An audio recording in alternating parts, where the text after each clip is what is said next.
Pemirsa Kabupaten Karangasem hingga kini masih mencatat tambahan kasus harian COVID-19.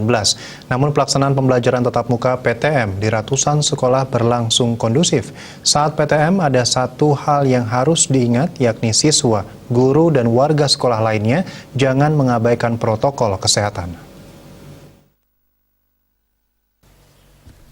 Bupati Karangasem Igede Dana menuturkan jika sekolah tak kunjung dibuka, pihaknya khawatir pada sosialitas anak didik.